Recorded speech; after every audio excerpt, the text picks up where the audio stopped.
Y a-t-il des étapes de réalisation? Tout d'abord, que suis-je? Je suis de toute évidence cela qui est conscient de mon expérience.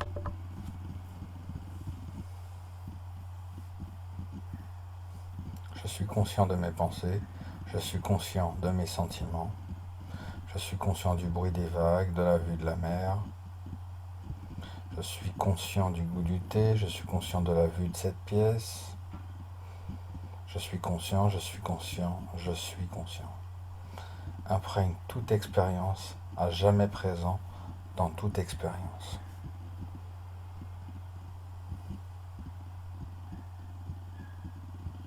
Pourquoi cela m'a pris 20 ans de reconnaître ce simple fait? Ce que je suis essentiellement, c'est simplement la présence de la conscience. Je ne peux pas vous le dire, c'est juste la préparation dont j'ai eu besoin. J'étais occupé à calmer mon mental, ce genre de pratique. À un moment donné, cette reconnaissance s'est tout d'abord présentée à moi très clairement.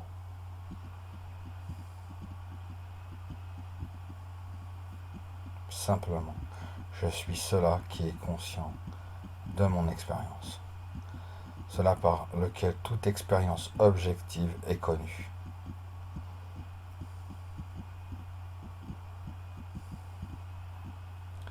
Mais qui lui-même ne peut être connu en tant qu'objet. Et c'était si simple, c'est si évident. Vous n'avez pas besoin de 20 années de préparation pour comprendre cela. Vous pourriez dire cela à n'importe qui dans la rue, et s'ils sont ouverts et désireux d'explorer leur expérience, cela ne prendrait pas longtemps. Ensuite, la deuxième question qui, d'une certaine manière, découle inévitablement de cette première découverte,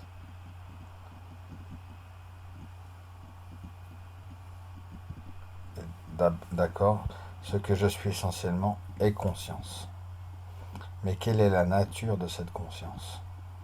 Il me semble qu'elle soit localisée dans la tête, effectuant le processus de pensée, regardant à travers mes yeux, et là-dedans, effectuant le processus de ressentir.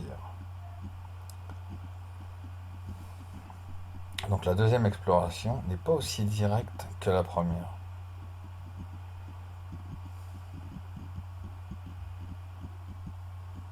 La première est relativement simple. Oui, c'est évident. Ce que nous appelons je, ce que nous avons appelé je, toute notre vie est cela qui est conscient de toutes ces expériences changeantes. Et cela nous semble si évident pour commencer que ce je, c'est être conscient. La présence de la conscience est localisée dans le corps. Et on partage les limites. Par exemple, nous fermons les yeux et nous ne pouvons plus voir le monde. Alors nous pensons, oh, mais dans ce cas-là, c'est évident que, quel que soit cela, qui voit le monde, il doit être situé derrière mes yeux. Je les ferme et je ne vois plus le monde. Cela semble parfaitement logique. Et croire est plus important de sentir que je vis ici, derrière les yeux, derrière les oreilles, ici qui ressent au cœur. Donc cette investigation de la nature de la conscience ou conscience-présence est une autre étape, ou une seconde étape après la reconnaissance. Je suis la conscience. Et cela a pris un certain temps, une période qui a duré plusieurs années.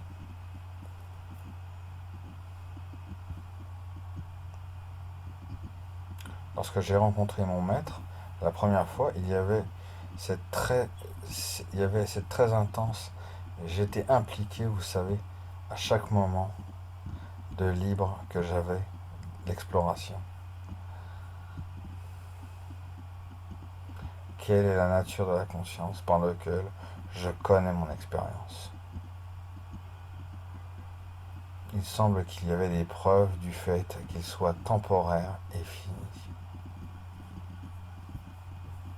En d'autres termes, il semble qu'il y avait des preuves de ce qu'il partage la destinée et les limites du corps.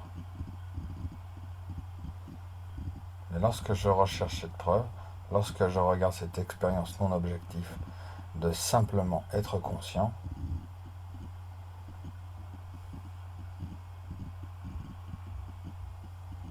je ne trouve aucune qualité objective à cet endroit. Cette expérience est indubitable. Chacun d'entre nous sait, je suis conscient. Donc l'expérience d'être conscient est une expérience. Mais c'est une expérience unique, car elle ne se présente pas de qualité objective. Ce n'est pas comme une pensée, ou un sentiment, ou une perception. N'ayant pas de qualité objective, elle n'a pas de limite, que ce soit dans le temps ou dans l'espace.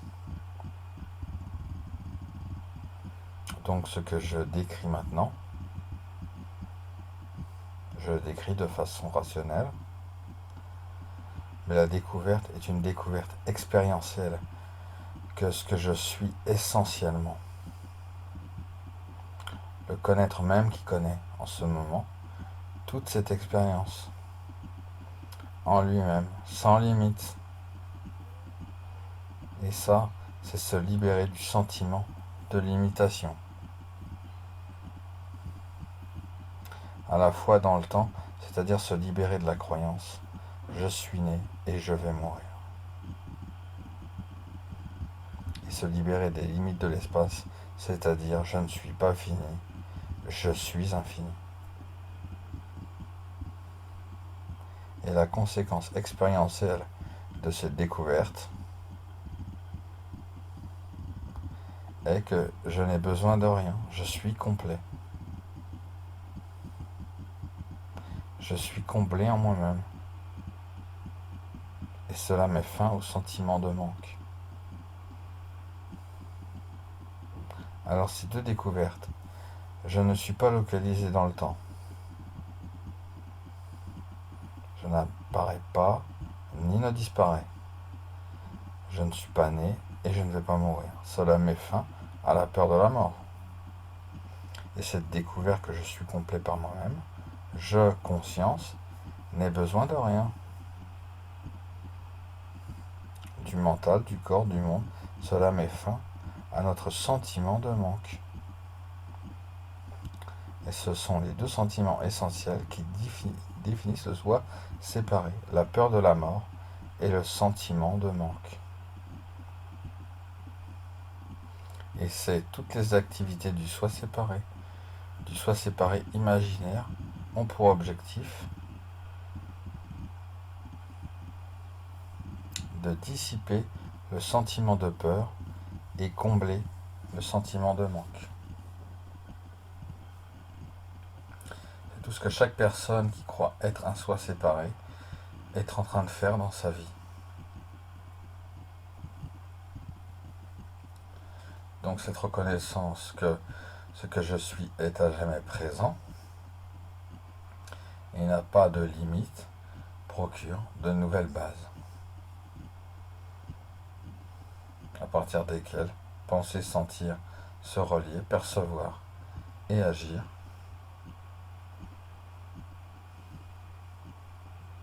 et cela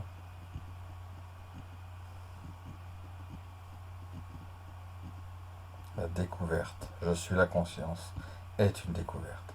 Elle ne se développe pas. Juste, je suis, de toute évidence, cela qui est conscient. Puis la reconnaissance que cela qui est conscient n'a pas de limite.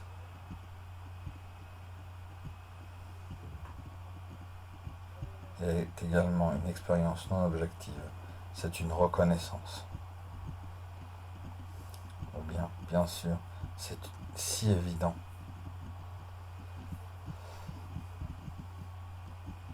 Car ce que je suis essentiellement La connaissance avec laquelle je connais mon expérience est limitée. C'est une reconnaissance. Vous ne pouvez pas revenir en arrière à partir de cela. Cependant, il y a ensuite un autre processus, qui est un processus sans fin, qui, comment vivre cette compréhension, ce sentiment, compréhension. Comment cela affecte notre façon de penser, la façon de sentir, la façon de percevoir, la façon d'agir, la façon d'être en relation avec les autres personnes. Il s'agit là de la troisième étape qui est en fait se poursuit indéfiniment. Cette colonisation de l'intégralité des champs de l'expérience, pensée, sentiment, sensation, activité, relation, perception, c'est un processus sans fin. Et c'est réellement l'art de vivre.